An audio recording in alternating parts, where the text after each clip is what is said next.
Hey, everybody, and welcome to another episode of the Unconventional Attorney Podcast. I'm your host, Christopher Small. I am the Unconventional Attorney.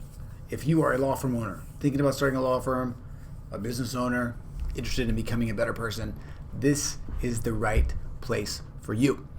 Before we hop into today's topic, or it's an interview actually with one of my buddies who's also killing it in the CPA game, I wanted to let you know about a special opportunity, something that doesn't actually come up all the time, but is present right now.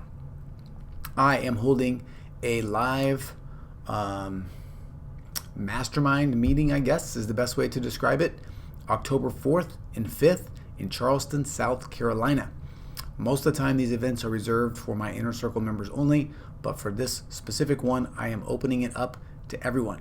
The cost to attend is only $250. It's a 24-hour, quick, in and out kind of a deal. We come in, we play hard, and we get out. So if you might think you might be interested in that, in coming in and getting real-time, real-world advice and help with your business, motivation, learn some stuff, hang out with some cool law firm owners, then go to theunconventionalattorney.com/Q4, the number 4, registration. Okay, theunconventionalattorney.com/Q4 registration. All right, it's a kind of event. We talked about it actually at the end of the interview today, but it's the kind of event that can have a dramatic and immediate impact on your business. And if you think you might want to come, go register. There's only a few spots available, but there are spots available. I'd love to have you there. Okay, now let's talk about what happened today. I interviewed and had the pleasure of interviewing this guy named Dan Nicholson. He is an accounting and otherwise probably a genius. He's got all the actual credentials and top 40 under 40 3 times in accounting, in the world accounting. So he's a super smart guy, also runs a super successful service-based business. He is also a part of the mastermind group that I'm a part of. I think it's really important for everyone to do these kinds of things.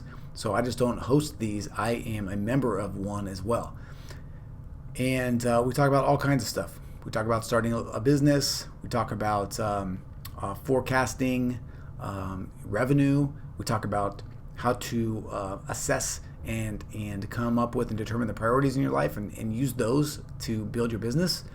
We talk about mastermind groups. We talk about all kinds of fun stuff. So I'm really happy to have had this conversation with Dan. I'm glad he gave me his time, and I'm really excited to share it with you. So without further ado, Dan Nicholson. Okay, Dan, welcome to the show. How's it going, buddy? It's going awesome. Thanks for having me on. That the start of these things are always strange and awkward to me because I know I'm going to cut something in beforehand, and it's always like, all right, how do I get these things going? And this is the best way I know how, is to sort of talk about the awkwardness and advance the awkwardness and be one with the awkwardness. Also, by the way, I don't know if anyone else can hear this, but there is somebody doing something right outside my window, like with a blower or something. Okay, I can't hear it at all. Okay, good, perfect. He just got started, so I'm sure we'll all hear it later. But Dan, so thanks for coming on the show. I have already given you a little bit of an intro that you don't even know about and you haven't heard, but maybe the best place to start is probably just give like your best sort of like your spiel, like who you are, what do you do, just generally. I'm gonna probably I kind of like to go back in time a little bit, but just like start everybody off with some context about who you are. Yeah, if you can imagine the cliche kid growing up scheming on business ideas and their parents trying to rein them in from doing something too stupid. That was basically me as a kid, and maybe still me today. With now it's moved from my parents to my wife trying to rein me in from doing something too stupid, and my business partner or partners. Ended up getting a degree in accounting and then information systems as well, thinking that would be sort of the broadest skill set to start a business. Not at all thinking I would start an accounting firm. And then I went sort of in the furthest direction you could possibly go from being entrepreneurial. And I worked at the board that writes accounting standards. So Nice. the underpinning of the derivatives standard that I helped write is contemporaneous documentation, which is like the least entrepreneurial phrase that you could possibly come up with. Usually, since you're an attorney, maybe you're not as offended by the term contemporaneous documentation, but the typical entrepreneur like has a visceral like cringe when they hear me say contemporaneous documentation. So did that, and then moved back to Seattle. Everybody else is like, what the heck are you doing? Because when you do the fellowship, then everyone goes to Chicago or New York, and it's supposed to be this like accelerator to be a partner in one of the big four firms. And I said, no, I'm going to go work for one of the big firms, and I'm going to go back to Seattle. And then I just had like a series of quarter life crises, I guess, plural of crises, where every couple of years, like, what am I doing? So I worked at Deloitte, and then helped a company go public. And then I worked for the now CFO of Roku in strategic finance. And then I did some tax. Now it looks super strategic based off what my firm does, which is like all of those things. Right. But it wasn't at all strategic. In the background, I had a bunch of other crazy harebrained business ideas, and I was trying to make those a reality, and just a bunch of other interests, endurance sports, diehard sports fan, just whatever ridiculous challenges. I did have a blog for a while called My Life in Awkwardness, where it's just documenting all the awkward things that I seem to like find myself in. So just like a bunch of different stuff like that. And then finally I realized like, hey, maybe I'm pretty good at this accounting thing. I should try and see if I could do something different, which is how I coined the non-conventional accountant. Yeah. So it's funny that we've got such a like similar perspective on things. So yeah, that's kind of me in a nutshell. All right, cool. Great. So when you were going into college, and so I guess let me go all the way back. Are your parents, are they business owners, entrepreneurs at all? Like what No. where'd you get the bug, do you think? So I'm the first person in my family to go to college. Mm-hmm. My older sister has since gone back. She just recently finished undergrad degree, which is super, super awesome. But basically, I'm the first person in my entire family, like on all sides, as far as I know, as far back, that has any sort of like undergraduate or more degree. So my parents were sort of programming me from an early age of like, oh yeah, you're going to go to college. Like that's just what I heard from them all the time. They had rough childhoods and didn't have that opportunity. So I grew up in a really blue collar family, and everything seemed, we're maybe poor to middle class. Did you have business ideas when you were a kid? Like were you like lemonade stands? Like did you do stuff? Oh yeah, I was trying to talk my parents into letting me have a paper route when I was like 7, because I ran the numbers on like how much money I can make, and they're like, no, wait until you're 12 or 13. So then when I was that age, it's like, hey, what's up on that paper route? Right, nice. So, but they've been pretty supportive of your ideas and endeavors for the most part. That's right. Yeah, my sister and I always made stuff to sell, where she was like the creative force, and then I was the person financing all of it because she would spend all of her money. So I was the one that was like, let's do this, and let me fund your creative idea, and then we can like mass produce it in the garage with our hot glue guns and drill press and sell it. So yeah, I don't know where it came from. Actually, on my dad's side, there is a history of entrepreneurship. So his dad and his dad's dad have all owned businesses and barbershops and. Okay, cool. My dad's dad owned a barbershop for a long time, and then his dad owned in Idaho a drilling business, so like drilling wells. Yeah. So there's some history there, but I didn't really know them growing up. So and you went to college with the idea of how just like acquiring the skills to be able to open a business essentially. Like that was you're so smart. I went to college and I was a psych major with a poli-sci minor. Yeah. No idea. Yeah. I have no life skills. So we were, to give some context to how I know you too. So we're in like this, I don't know if it's like a mastermind group. Like, I don't know what you call this thing that we're in, but anti-mastermind group. Right, exactly. Like, but it's like it has to fit our personality being like a non-conventional mastermind group. Right, exactly. But we're in this room together, and you go through and you talk about like you give all your highlights, and then it's my turn, and I'm sort of like Dan, but without the actual like expertise and like the knowledge. so you're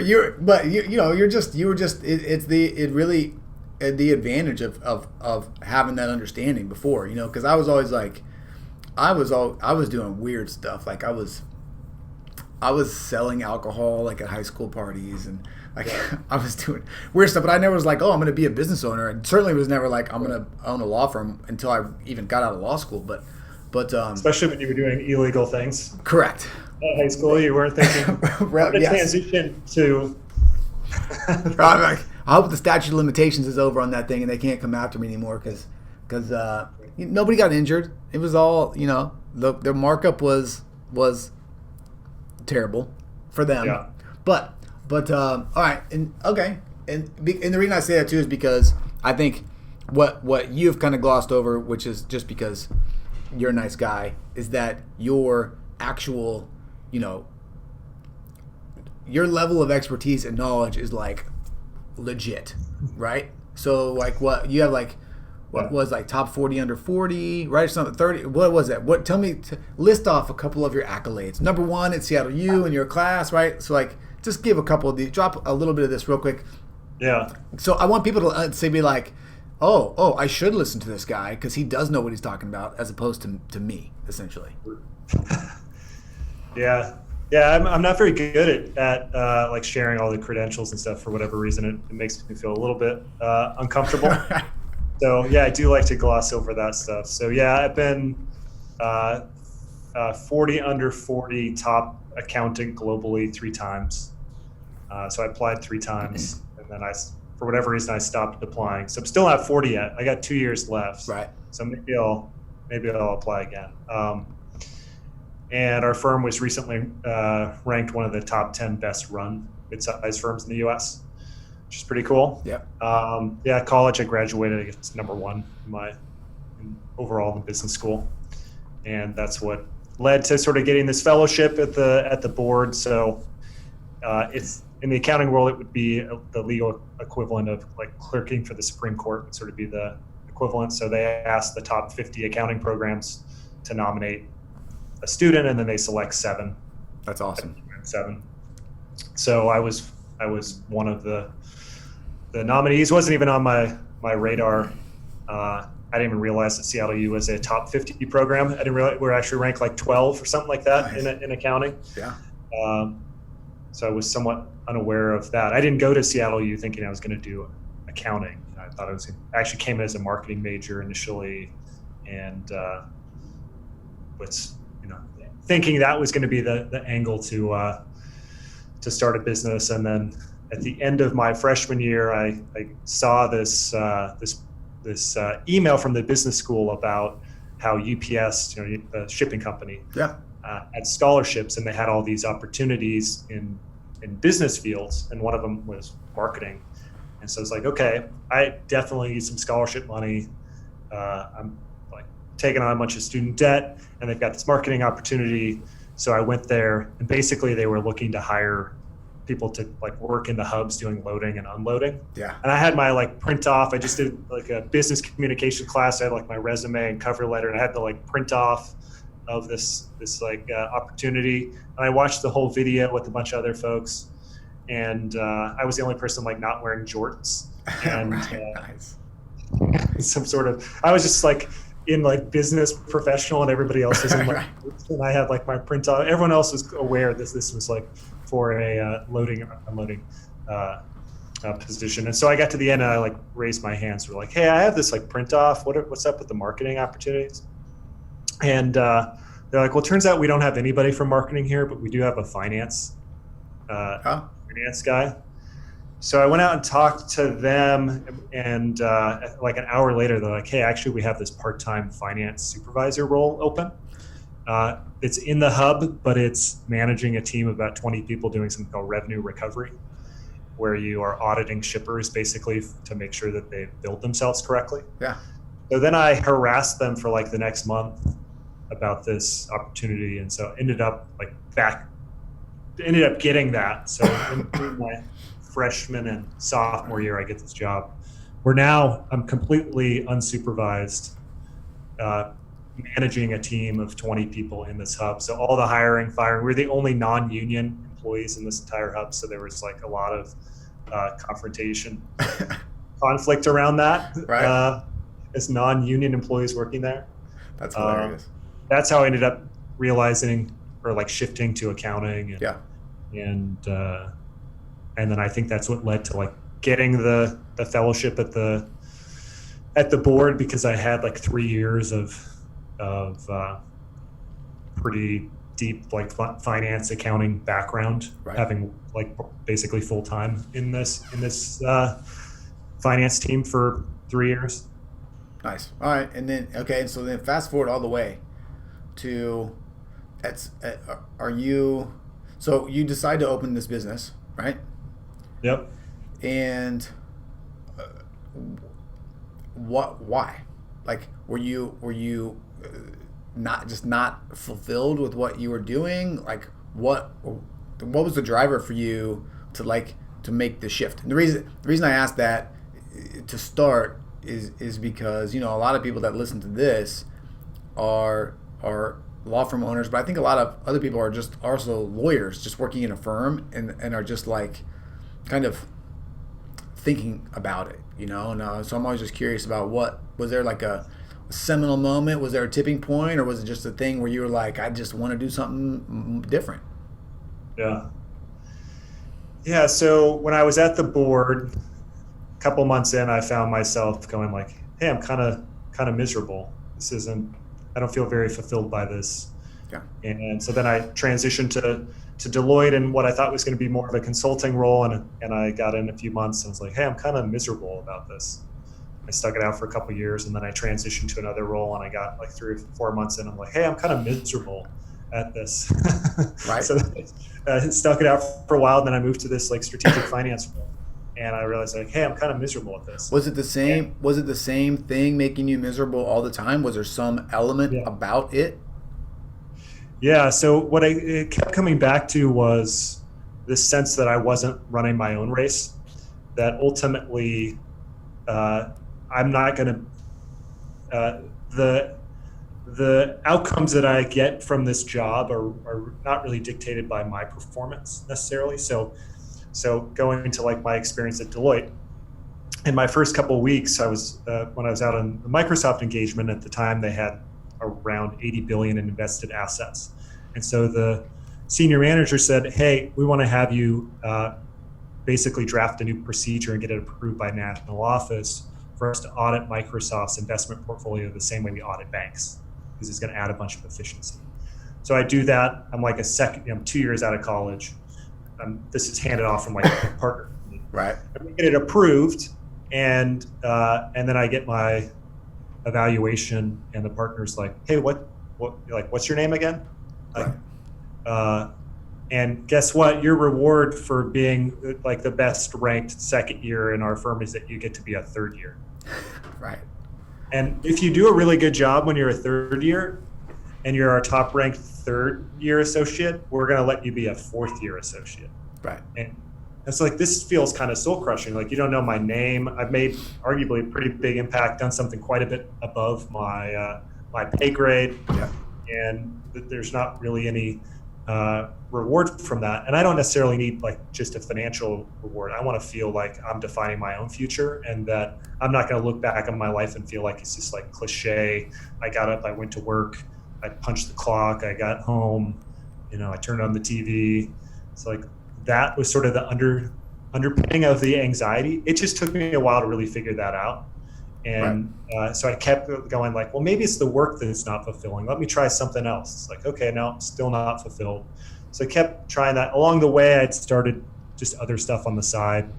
Got a real estate license, so I was like helping people buy and sell stuff. I was accumulating real estate and just doing some other like one-off businesses, and was getting a lot of satisfaction out of that stuff. Yeah.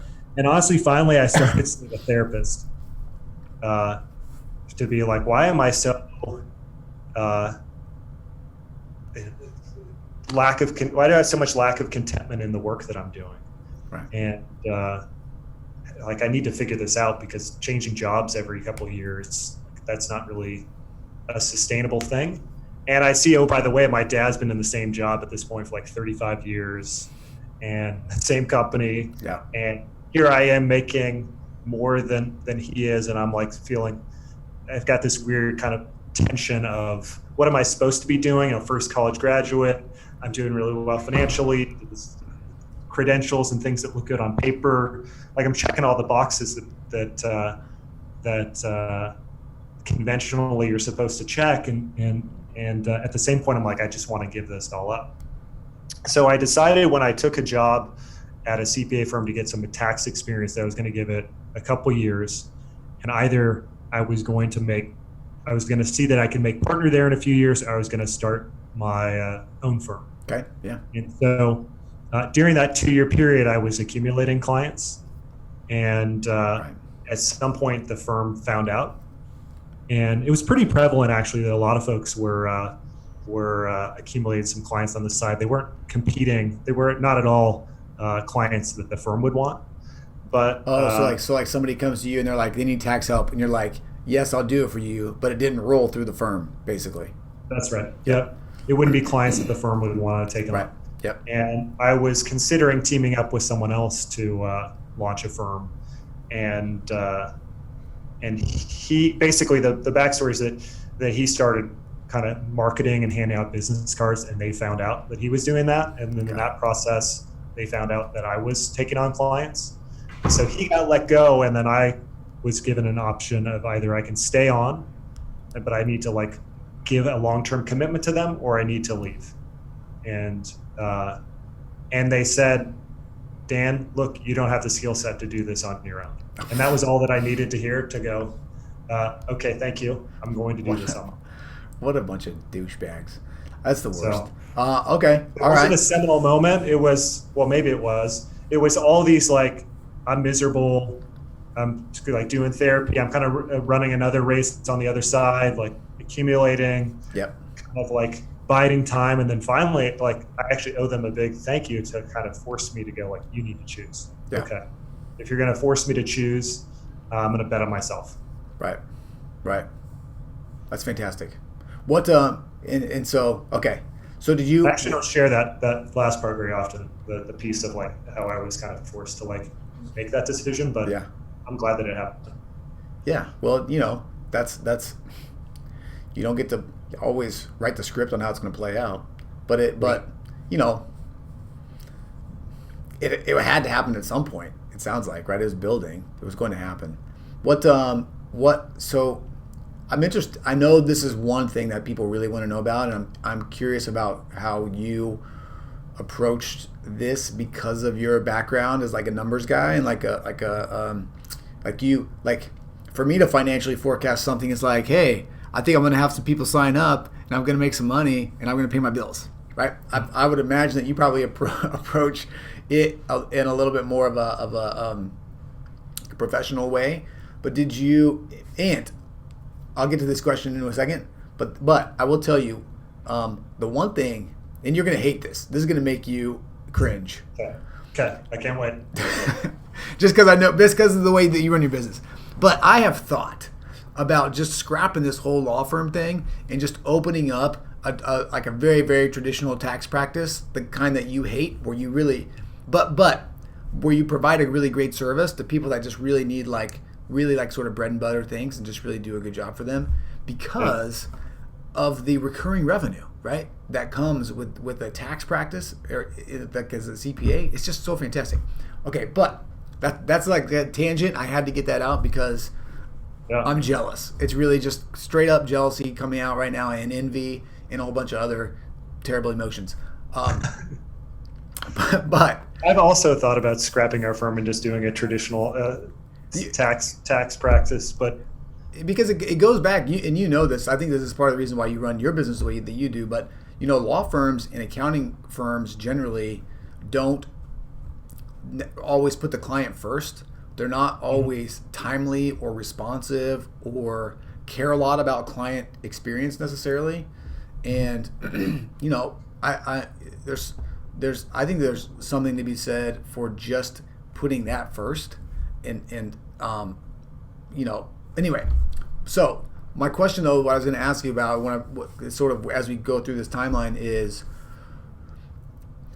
did you, when you sort of went after this thing for real, yeah. Did you have concerns about cash flow? Were you nervous about anything? How did you project that as you opened up? Does that make sense? It does. Yeah, I let's see, I had about 15,000 saved. Okay. So not a huge sum of money. This is 9 years ago. Had 3 or 4 different properties at that point. So there was a decent amount of risk if some renters were gone that I could blow through that 15 grand pretty quickly. So what I set out to do was 12 months worth of marketing in 3 months, or 12 months worth of networking.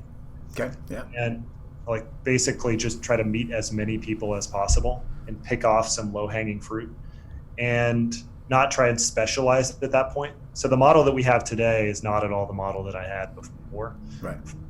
It's essentially like, if you seem like a good person, I'm not going to do anything unethical. If you seem like a good person and I can help you solve a problem, let's do that. Right. And so maybe that's a tax problem. Maybe that's a financial problem. One of the first people who paid me, they just needed to figure out, like, hey, I'm upside down on these rental properties. Should I sell them or not? Can you just help me put together like a cash flow plan and come meet with me? Right. And because this was 9 years ago, it's 2010, so we're still kind of in the recession. Yeah. During that period of time. So a lot of people were upside down on their property. So I was just doing all kinds of one-off things, helping somebody. Tell me about it, though. I want to know, like, when you talk about doing a lot of, like 12 months worth of networking or marketing as a new business owner, what did that look like? Like, because this is I think this is stuff that nobody talks about, or it's easy to gloss over because now same for me too, right? I did all kinds of weird shit. I bought a spot at the farmer's market in Fremont and put just a big banner, and all it said was lawyer on it. And I just sat, seriously, that's how I got my first client. I just sat there and people would come up and they'd be like, what are you doing? And I'm like, well, I'm a lawyer. You got a legal question? And people would come up and all kinds of, it was in Fremont, so you can imagine, I got all kinds of random, weird questions. But I got also some normal ones too, so what in when it comes to networking and things like that, like I'm always interested in what worked for you, all your marketing stuff, sort of what worked from a strategy kind of a standpoint, because like, again, everybody that's listening to this is either, many of them I think are new. Everybody is always looking for, like, what's something else I can do to try to generate some business. Yeah. Well, I think the first step is figure out what's the lowest amount of money that you need to make per month. Not what are you making now, but what's the least that you need to make. Like, we need to get there first. And so that was sort of my initial framing was, I'm making X, but what do I need to do today? Right. And that number's much less, but it's at least sustainable for paying bills, and then I can move to the next number rather than trying to be to 6 or 7 figures right away. It's like your hierarchy of needs, right? You've got to get here before you want to go here. 100%. Yeah. So all of a sudden that reduces the stress level quite a bit because I'm not trying to I'm not trying to replace my previous salary. Right. So I just started going to actually BNI events and LITIP events because there's so many of them in the greater Seattle area. There's, 50, 60 groups between the two. and you can generally go for free or for $5 or some nominal Yep. amount. I did the same And thing. and then what I would do was, everyone passed around their business cards. I'd grab all the business cards, and in the course of the meeting, I would identify like who were 3 or 4 people who I actually want to meet with, and then reach out to them. And they have an incentive because they actually want to recruit me to join their group. Right. So they're going to want to meet because of that incentive, and they're looking to get business as well. And so I kind of played the field on going to a bunch of different local Right. BNI and It is kind of like dating though. They're kind of aggressive. Like they 100%. like accountants and estate planning attorneys are kind of like high. We have like a high value in BNI. Yeah, 100%. They come after you. You know. Yeah, you got other business. Yeah, their perception is you have a bunch of business clients, so therefore you're going to have good referrals for whatever I'm selling. Right. Yeah, and it's sort of like this is like a first date, and you're like proposing you want to get married. Like, right. Let's maybe go on a couple more dates here before we take it to the next level. But anyhow, that aside, that just sort of then led to getting invited to a bunch of other just local networking things that were going on. So when you all of a sudden now have a circle of 50 to 100 other business owners who are also out trying to network and are working it, they're now telling you about these other events, because it's going to be better experience for them if they go with someone that they know. Right. It's so much easier to network at an event when you know at least one other person. So I just said yes to everything that was free or close to free, which turns out there's quite a bit of that. Yep. I would rarely pay for an event. And within a month, I started having people go like, "Oh, Nth Degree, you guys are a pretty big firm, right? I've heard of you guys." It's like, not really. But that's awesome. Yep. Only because I had been in so many different places and talked to so many folks that all of a sudden these like connections started to be made where my name would be shared in different groups because they were all kind of networking. There's just so much cross-pollination, I guess.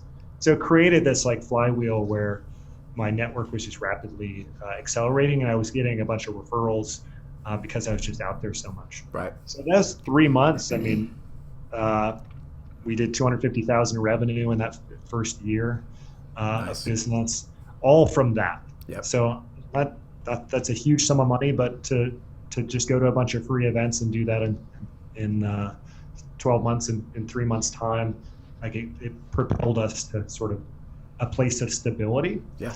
And then we picked off one low-hanging fruit, which was, turns out CPAs put zero effort into being ranked on Google. And so 9 years ago, if you had like 3 reviews on Yelp, you'd be number 1 in Yelp. Yelp, you'd be number 1 on Google. And so we just put, and oh, by the way, if you're going to these BNI groups, everyone wants to get reviews or leave reviews. Mm-hmm. So it was pretty easy to get a bunch of reviews to be number 1. And so we kind of picked off this low-hanging fruit of being number 1 on Yelp, and therefore number 1 on Google. So we're getting all this inbound traffic from those 2 things. Right. Love it. By the way, that still works today. Because when I did because I went from DUI attorney to estate planning attorney like that. So I had to start over.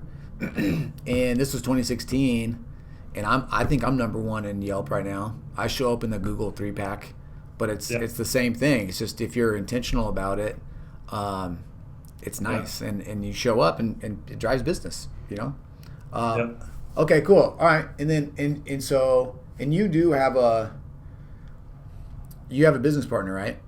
I do. Was that all the way from the beginning? I had. I'm on my second. Good. All right. Great. I didn't know that. So this is right. Perfect. I've been through a business partner myself. I'm solo now though. What? So tell me about that. So the person who was handing out business cards that then led to the firm I was at saying, you need to make a choice. We teamed up for a while, and fairly soon in, he sort of went like, "This is not for me." Oh, got it. And I need to go back and get a job. And he was in a much different situation too. 3 kids. I had no kids.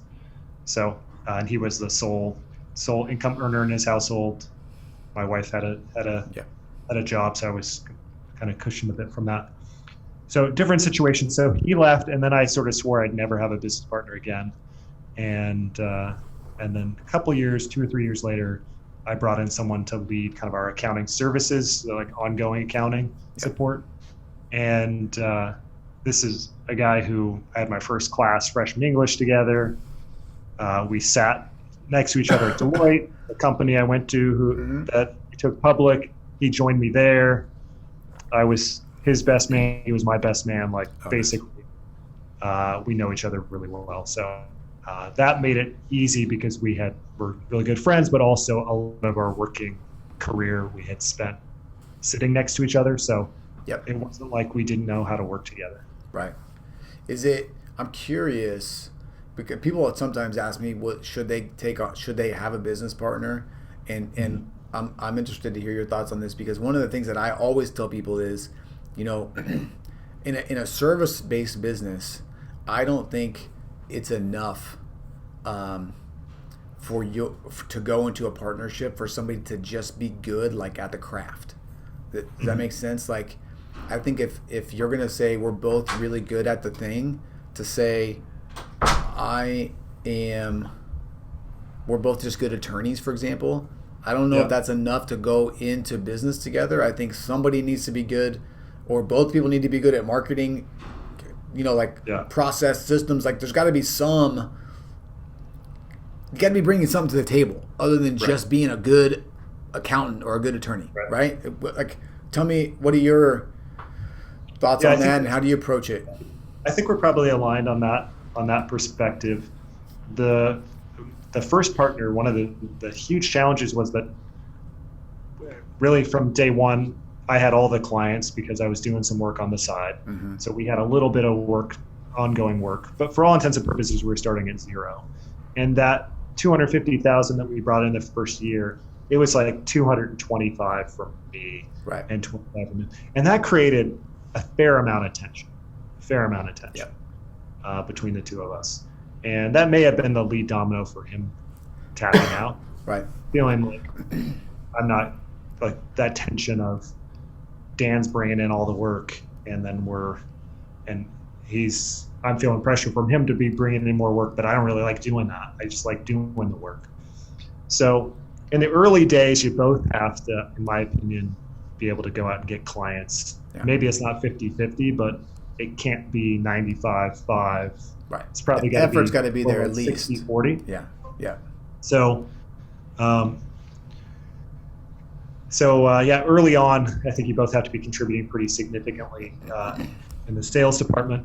Otherwise, you have to be complementary. So if there's 20 different hats that you might wear in the business, your partner needs to be wearing close to half of those. So in my case, my business partner, he's much stronger than me in the ongoing accounting and reporting stuff that we do for clients.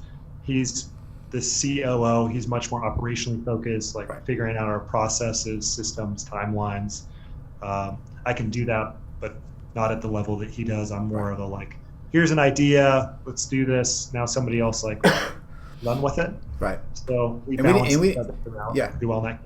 We didn't talk about this either, though. But you're because I want to talk about all this stuff. But you are, excuse me, a decently sized accounting firm. You taking a nap? Yes. Nah, kidding you. My battery was. No worries. I'm just kidding around. But you guys are but right now you guys have just super fast size wise. 42,000 accounting firms in the U.S. We're somewhere around the 300th biggest. Okay. How many people? How many CPAs does that put in your office or On our team, we've got about 13 people right now, and then we have a team of about 50 contractors that we pull from. So it's nice to have. You got to have somebody operationally that can manage all that stuff. Yep. Yeah. Got it. All right. Cool. Okay. So. Here's where I was going to go next. Because you mentioned this, and I wrote. That's what I was looking up here. I was writing something down. basically, by the way, I'm just using this to like ask all the questions that I want to know, and so hopefully everybody else is interested. Yeah. Because this just all goes back to a lot of things that I've been noticing as I progressed through my business, and sort of things that I thought were true or that I needed to do that maybe I don't do. But now that because it's in front of you, it's a good question because you have this different perspective and expertise, quite frankly. But when it comes to, you said you made 250K in the first year. When it comes to like forecasting growth and setting new goals, like how do you approach that? And I'll tell you what I used to do was sort of just go like, all right, let's like double it again. But in many ways, I just was picking a number out of thin air. And what I've found, this doesn't necessarily relate specifically to revenue, but what I really have found is like I'm just trying to work in systems or projects or things, and then just know that will grow revenue. But does that make sense? Like, yeah, it does. Tell me your thoughts, basically. Yeah, I have a lot of thoughts on this specific topic. The methodology that I advise clients to use is something I call the profit priority. Okay. And basically that methodology is before we talk about revenues or profits for that matter, let's figure out all of your initiatives. What are all the things that you want to fund in your life? And let's rank order them, and let's figure out the frequency, and let's figure out a dollar value. So maybe it's retire your spouse. Maybe it's I want to buy more time for myself. I want really awesome experiences. I want to buy a home, second home, pay for kids to go to college, so on and so forth. Yeah. So let's figure out those things, and let's figure out based off your current income level, how long it's going to take you to fund those initiatives. And then from there we go, well, what is it that we really want? We want to fund those initiatives 3 times faster, 5 times faster, 10 times faster, 100 times faster. Right. Based off that dictates at what rate we need to grow to do that. And so I'm actually taking my priorities and working backwards to figure out how big of a business I want to have. Yep. And that's because, frankly, the people who I'm working with are purpose-driven entrepreneurs. I opted out of working with the billionaires and all the other stuff. I just didn't enjoy it. So it's like the clients that I want to work with are actually like, they're not primarily ego-driven. Right. Certainly, you have to have somewhat of an ego to run a business and get punched in the face and like show up again and like ask for another one, like, and assume that you're gonna dodge the fist coming at you the next time. So there's always a certain amount of ego, but ultimately, if you drill down enough, you find out that they're purpose-driven. So let's actually work backwards, figure out how much we want to grow. Do you get the? So do you when you do this? Let's say you write down these lists of priorities that you have. Do you try to gauge that then into like an annual, like a annual number that you can then say like, okay, for me to fund these things in my life, then the business is going to need to make this much to sort of pull that much off. Like, is that sort of how you approach it? Yeah. There's something called the accounting method bias. It's one of the cognitive biases that's out there. I didn't come up with this term. This is from some like old school psychology researchers. So maybe you're pulling your psychology background back in. I love it. Basically, have you heard of this bias before? So, I have not. I don't think. So assume that you imagine going to a movie theater and you've got a $20 bill, and you buy the ticket and it's $10, and so you have $10 left over, and you go to the ticket taker and you go to hand him the ticket, and you can't find it. What do? 54% of people in this study would just go home. They wouldn't go buy another ticket, right? Even though you got the $10 left. Yeah. Alternatively, imagine you got $20 broken into 2 $10 bills, and then you go and buy the ticket, and you get to the ticket taker, and you realize that you've lost the ticket. In both scenarios, you had $10 left in your pocket. In this case, it's something like more than 80% of the people then go buy another ticket. And so we went from 54% going home, so 46 people buying, to more than 80% now buying a ticket. And so what's the point? which is the way that you bucket and assign your money substantially impacts the decisions that you make. And oftentimes we're actually violating classic or basic economic principles because we have this like mental flow chart of where our money exists. That's why one person could do a really good job with their personal finances, but do a terrible job with their business finances, or vice versa. Or do a really good job saving up for a boat, but spend all their money that they need to be setting aside for taxes. Yeah. So we have to rig the game to win and set up these systems, processes, the way we're bucketing money and assigning them to our priorities so that we don't fall victim to the biases. What's like a classic scenario that you see in business? Like when people come to you, is there anything that you sort of see, not 100% of the time, obviously, but sort of like over and over again that people do? Yeah. Pretty consistently, folks will espouse, I need to have a budget. I need to have set aside money for taxes.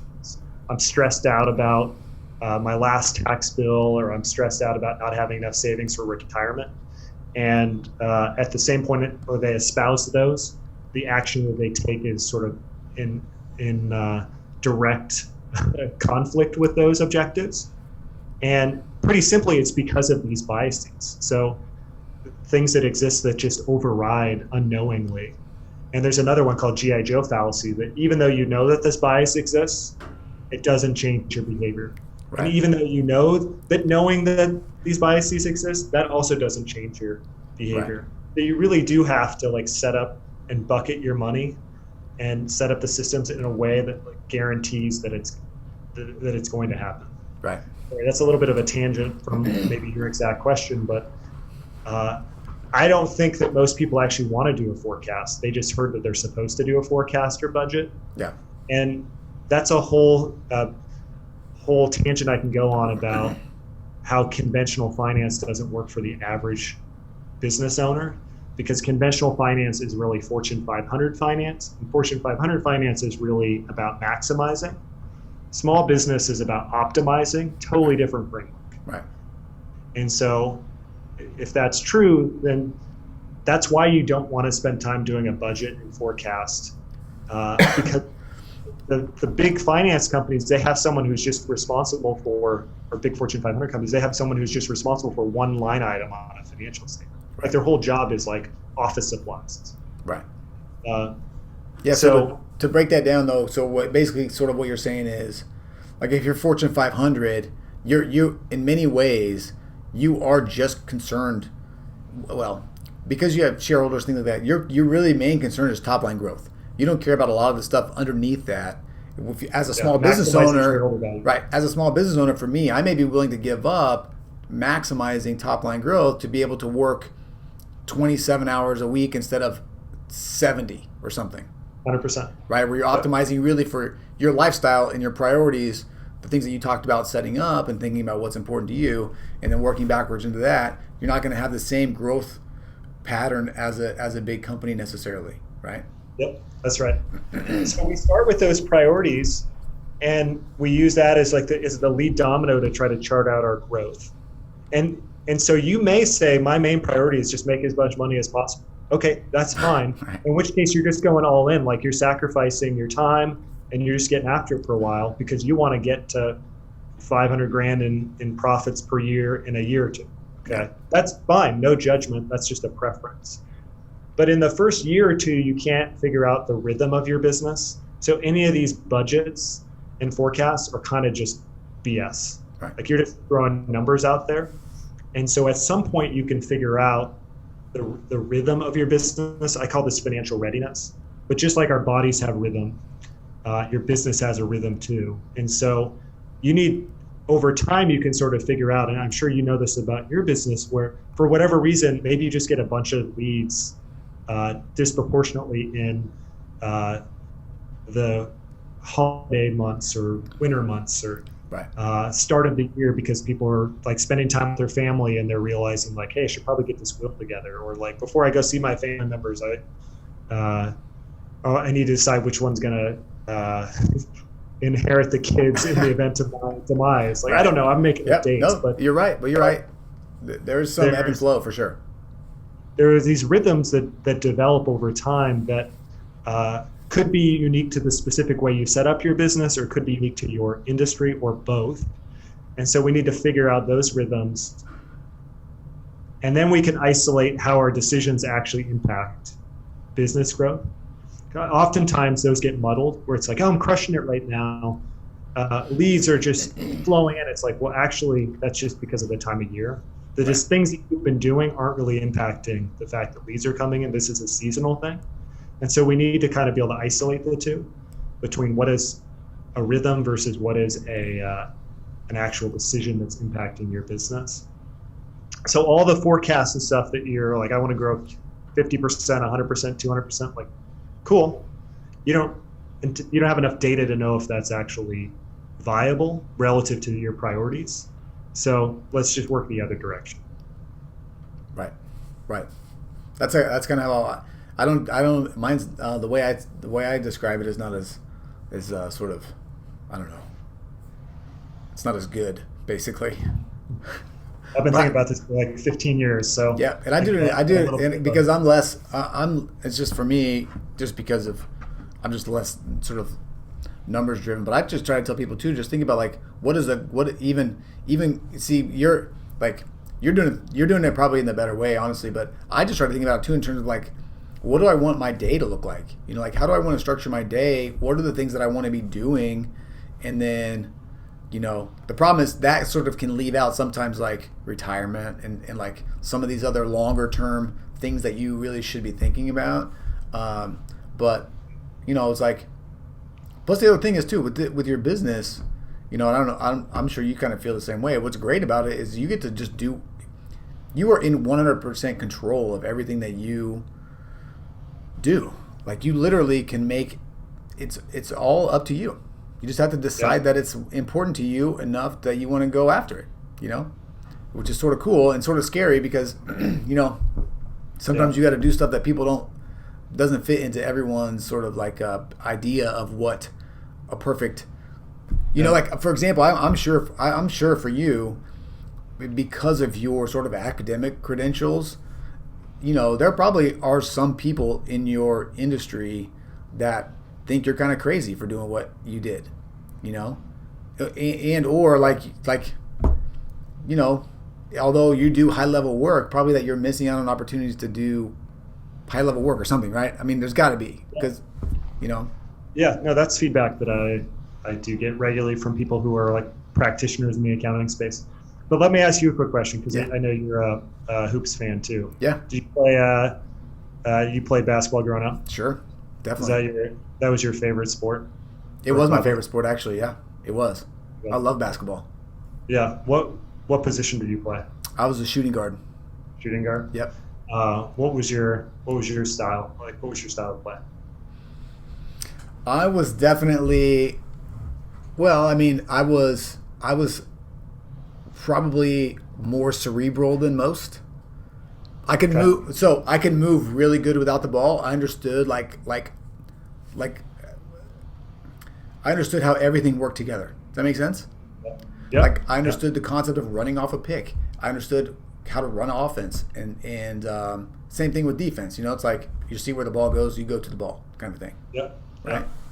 So that's how I describe it. I had like about this much athleticism. Okay.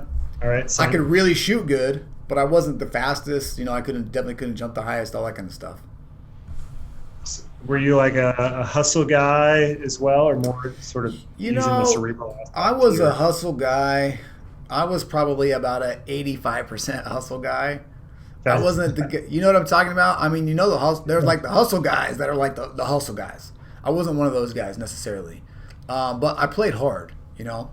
I did play hard. I tried hard, you know. So I wasn't afraid of losing, you know. And how would you say your style in business is the same or different from your style in basketball? I think it is probably very similar in a lot of ways. You know, like I'm always looking. I don't have any problem sort of like seeing the big picture. I think you also don't have a problem being decisive, right? I'm not afraid to shoot, right? I was never afraid to shoot. So there, but at the same time, you know, there's a difference. I think being although I wasn't a hustle guy necessarily, like I wasn't necessarily one to like dive on the floor for the ball. Okay. Yeah.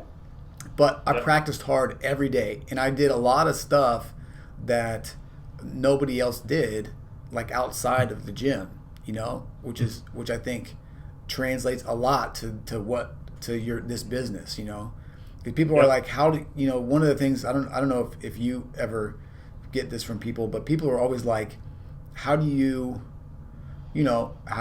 get all the stuff done that you need to get done? And I'm just like, well, it needs to get done, so you just sort of do it.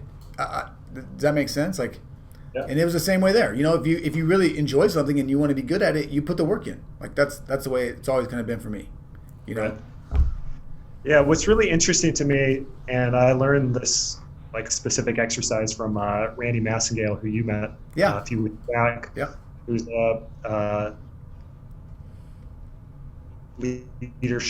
executive leadership educator at Seattle U, and also does some like leadership coaching. And he's got this whole theory that people's style of play in their default sport or hobby growing up is actually their default business as well. Yeah. And that the people who are truly successful play their game, so they play that style. And the people who struggle are usually people who are trying to play someone else's game. And I believe that to be true. And from what I know about you, when you were describing like your style of playing in business, and maybe some of it's just projection, but I'm like, man, this sounds exactly like lines up perfectly with the story that I know of the way that you can see the whole field. You're cerebral. Right. You're going to hustle, but also like you're not going to dive on the floor if you don't have to. Right. You're also willing to take the last shot. It's like that. I feel like probably summarized a lot of your style. And certainly when I go through my favorite sport or hobby, which is also hoops, it matches up pretty similarly. Yeah. And so for the people who are like churning about whether or not they should start a business, I think it really comes back to like, what's your style? What's your style of play? Maybe you played hoops and you were the person who always wanted to rebound and pass the ball. Maybe that's not the best. Like you got to figure out how you're going to run a business. If you always want to rebound and pass the ball, you need a team to do that. Yeah. So that means you need to grow a business that has a team. You're probably not going to be happy running a business that's just you.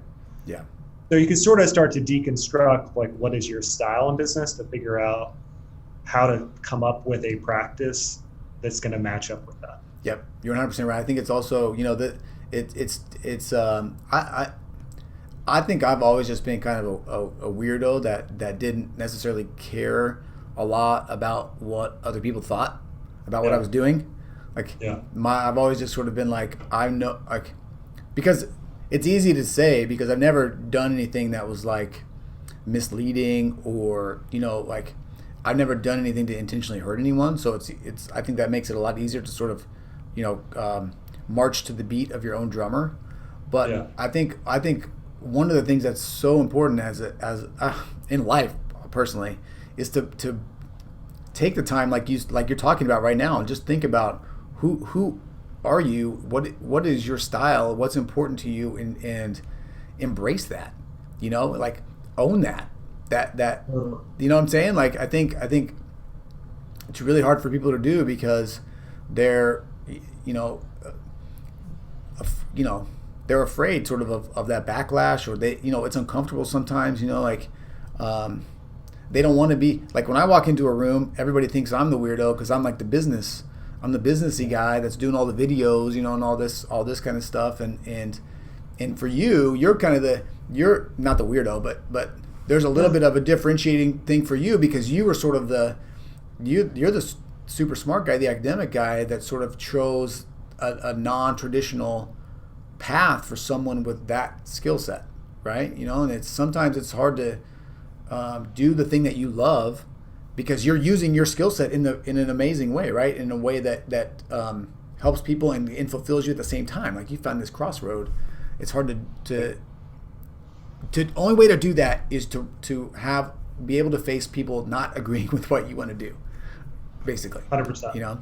I think one simple mind hack to like move yourself in that direction is just start embracing other people's interests.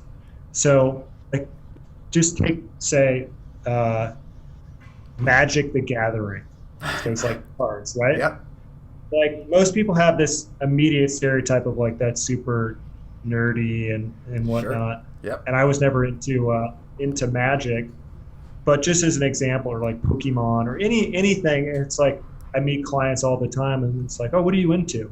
And they'll usually say the surface level stuff, and it's like, okay, what are you really into? Right. Like sports, that's pretty surface level. You like to like go on hikes, okay? What Right. are you really into? And so I'm like, that's just when you get someone talking about something they're really passionate about. My attitude is like, I'm not into that, but that's cool that you're into that. And like, yeah, tell me more about Magic the Gathering. Like, why are you into it? Like let's dig deep on Magic the Gathering. I don't know really much Right. about it, but like, get into it. And what I found is when I just like geek out on what other people geek out on, I do that consistently, then that starts getting reciprocated.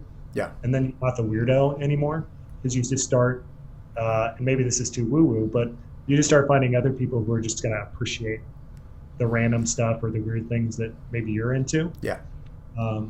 Otherwise, everyone's just like, oh, you're just talking about the weather all the time. Yeah. And by the way, so I don't know how we did this, but and I don't know how much time you have left, but this is sort of a good transition. One of the things that I wanted to talk to you about, because of, you own a top 300 accounting firm, like you have these things, like you're like a real business owner, right? The importance for you of, having our mastermind group, having people that you can talk to, that sort of, they don't understand everything about your business necessarily, but some people that know where you're coming from. Mm-hmm. Does that make sense? Like if Yeah. The thing that as I said in sort of my authentic bio in the beginning, was always a kid growing up scheming on business ideas. And so I guess I always sort of thought I was going to have a business at some point, and then I was scared of doing it for a while until I was forced into it. But when you think about and you scheme on all these business ideas, you never actually, or I didn't think about what the like emotional experience of that is going to be like. Yeah. In terms of like, how is it really going to feel on a day-to-day basis? You're thinking, you just have like the surface level glorification of like, oh, it's going to be awesome to like be in control and get to make all the decisions and all that. And actually, what ends up happening is that you become so much different than your baseline of friends who are still working the W-2 day-to-day jobs. Yeah. And your family members are like, all of a sudden, all those relationships change a little bit. Not necessarily because they've changed, but you've sort of changed. Yep. And you're growing, and like I always say, my greatest strength is never more apparent, and my greatest like weaknesses are never more apparent on a day-to-day basis. And so you have to like keep reconciling with those realities of both your greatest strengths and greatest weaknesses and everything in between. And so it's this ongoing like growth if you choose to like embrace it. So there's a loneliness that can come from that, where you feel separated from your friends and family. And so it makes it that much more important to have some other people who maybe don't understand your business, but are also going through that same life cycle, those same challenges.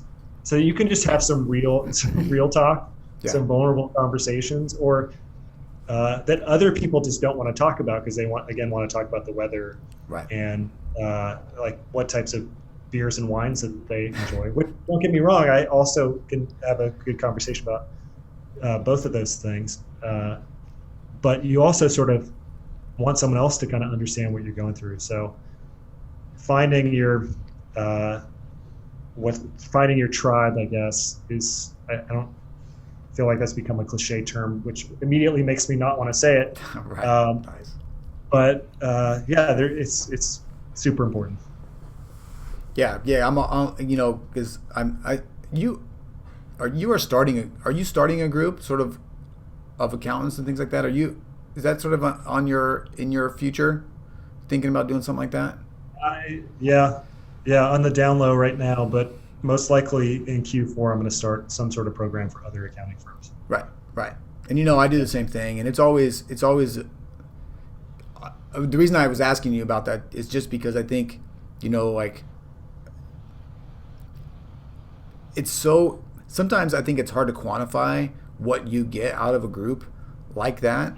And it can be hard to extract a dollar value on it. And I don't know what you pay to be in the network, but I pay a little bit. And it's just, I think I'm just trying to, I guess, find a way right now in this moment to describe or to help people understand sort of the intrinsic value of some of these things. Does that make sense? Because in some ways, in every way, I'm really not necessarily trying to tell everybody to join my group, but I'm saying find something, And it's hard because people want to just know, like, how many clients am I going to get next month if I join your group, kind of a thing, Like, yeah. I think a basic exercise is thinking about what is the things that you want, and then what's the opposite of that. So you go through the process, I would say, of like figuring out what's your profit priorities, all that. But even at a deeper level, it's like, I'm married. I know you're married. Yeah. And you know what? Your spouse doesn't want to hear about your business all the time. And your friends don't want to hear about your business all the time. So, like, what is the opposite of that? Like, your priorities are to keep good friendships and stay married. Right. But also, the truth of the matter is they can't relate, and they don't want to hear about it all the time. Right. And to some degree, they want it to tell you about their perception is you're making a bunch of money and it's easy and you get to decide whatever you want. Yeah. You've got total control over your life. That's a lot of the perception that I've, at least story I'm telling myself in the encounters I've had. So if you assume that's true, like, what is the opposite of that? Like, what is it that you're going to do to still get what you need? And so it sort of necessarily follows like, well, I guess I need some people who I can talk to that aren't my friends, my core group of friends and my core family members who I can have these conversations with. Eventually they end up becoming, in many cases, your core group of friends because you have so many shared experiences. But you kind of have to hedge that downside risk, which I did not do in the early years. And my wife got pretty burnt out on like enough business talk. And I think same with my friends going like, okay, yeah, got it. Your work is really stressful. Right. What happens sometimes too for me is I would talk about what was going on, and then people would try to help. And it was particularly close family members. If you don't often take their suggestions or implement what they suggest, it can cause some friction, And the other thing I was going to say too, one of the things that I think is pretty awesome about, one of the things I think that when it comes to intrinsic value is, what's cool about this group and other groups I've been in too is, it's really nice to have a place where you can go and talk about the success that you're having and have other people be excited for you, just genuinely, because they understand how hard it is to do some of these things and get some of these things done. And then on the opposite end too, be able to go have a place where you can go and say, this is a struggle that I'm having with my business right now, and sort of be real and talk about some of the things that are not working and sometimes are just like completely and utterly broken, and have people give you feedback in a way that's not judgy, and not, it's like just to have some people that just care about your success just because they know what that's like, Yeah, we did the meetup a few weeks back with a bunch of people who I didn't know, and I think you didn't know either. Nope, I didn't know any of them. One person was really stuck on launching a new business. They had done a bunch of research, and I think even found a manufacturer in China to build this specific product that they were working on. And they were really just like stuck on emailing their list to say, do you want to buy this thing I built? Yeah. So they did all the work to like source the materials, get this product set up, commit a bunch of costs, but at the end of the day, the thing that they really need, which is people to buy their product, they were terrified to do. Yeah. And they were also terrified to commit to a date of when they would email people who knew them. And what was cool was we I don't want to say forced, but forced Right. him to pick a date, which was that Sunday at 6 p.m. And then every single person, which there were like 12 people, at 6 p.m. was like, hey, man, did you send that email? Right. And then unfortunately, it didn't really work out as well as he had hoped. Yep. And then he got a ton of positive feedback and like coaching from everybody. Right. On why it didn't work out and what to do differently. It's like you can't really put a price on that. And everybody was just committed to that because they had gone through the same or similar experience before in terms of trying to launch something new, being scared, avoiding it, doing it that didn't necessarily matter, avoiding the thing that really does. And so it was all this like very supportive thing that you're not going to get from your friends and family. Just like reality, you're not going to get that from your friends. Well, and it's also being able to just identify that blind spot and have people that you can trust to that it actually is a blind spot, that what you're not seeing, they can see it because they know, which you probably get like, I don't know. I'm just imagining the feedback you would have gotten outside of that group would have been like, you're doing so great, like keep trying, keep going, as opposed to like, wait a minute, there's like a fatal flaw here with your plan right now, like you need to sell some shit right now, Exactly. So everyone else would have said, good job, you're so smart, I believe in you, it's all going to work out. And actually that's the worst thing to say to someone when they're have anxiety or depression too. Not that this person had either one of those, but when you're stuck, like you're kind of telling them that they're wrong, like that their feelings are invalid. And that's not what they need to hear. They need to hear, like in a supportive way, the truth about what is the right step forward. Because he did. The other thing I want to say about groups. Oh, go ahead. No, you go. I don't want to ruin your train of thought. The other thing I want to say about groups is that you just need to go into it with a time commitment. So you just go, I'm going to try this for 3 months. I'm going to try this for a year. And then you just do that, and then you reassess at the end. I think a lot of people don't proceed with doing groups and stuff because they're thinking about it as like a lifelong commitment. Like, well, I don't know if I want to do this group forever. It's like, well, no, just same with like a podcast or any new initiative. Like I'm going to do this for 3 months, 6 months, a year, and then I'm going to reassess. And then I'm going to look at the data, but I'm not going to beforehand because otherwise I'm just going to talk myself out of doing it.